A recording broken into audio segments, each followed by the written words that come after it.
موږ دلته کې راغلو بټوله ده د کلي دا ټول سوشل ورکران نور د ملګري دلته کې زموږ د نیر پول دی دې باندې چې د کار شروع دی هغې باندې موږ ډېر زیات ذلیله شو پندو چوه اورموړ داسې په افغانانو پورې دا ټول علاقه سبزي منډۍ دا ټول علاقې دي پې دا کار ډېر زیات وځنډېدو دې لحاظ سره موږ تېره میاشت کې احتجاج کړی هغه احتجاج کې چې دی موږ سره بټوله له مشري کې موږ وتي چې ډېر زیات تکلیف دی عوامو ته روژه هم را روانه ده هغې کې د سی ان ډبلیو ډیپټي ډایرکټر او ډایرکټر راغی او هغه د موږ سره وعده کړې وه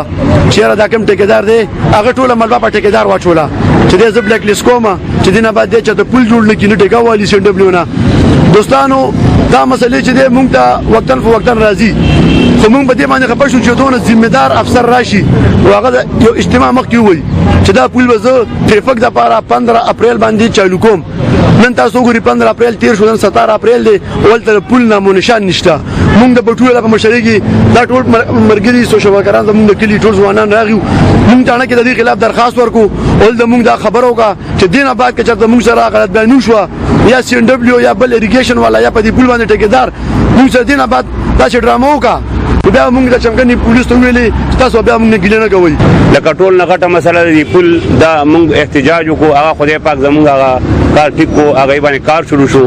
بیا کار په مزه شو بس کله په بند شو کله په کولو شو بیا موږ د هغه ډایرکټر چې کوم راغوسو هغه چې د فندم سم مسله نشته 100% فندم شته ارڅ شته د هیڅ شي خبره نشته نو هغه بیا موږ ته چې په 15 اپریل پورې به ان شاء الله دا پل ما کولو کړی ټریفک د پاره دا تاسو موږ یو 10 لوکو د اس ایچ او سره په مخامخ چمکني پولیس والا موږ سره او دا غي په مخامخ ته موږ تاسو کو هغه 15 اپریل خو تیر شو او د هغه صرف غاډره چولې نه ورته لانټر ته هیڅ سملانی څه ځکه چې په دې باندې لانټر واچولې شي نو هغه باندې هم تقریبا 20-22 دن لګي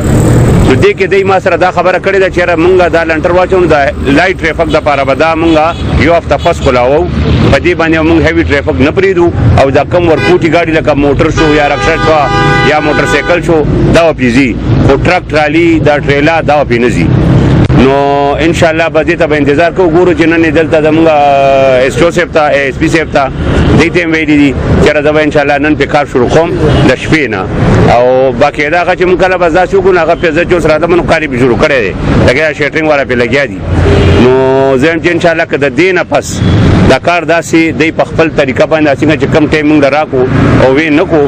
نو که اسم نه کنه نو په دې سړک ورته در هغه پورې ناسیو تر څو پورې دې زموږ دا کار مکمل کړی نه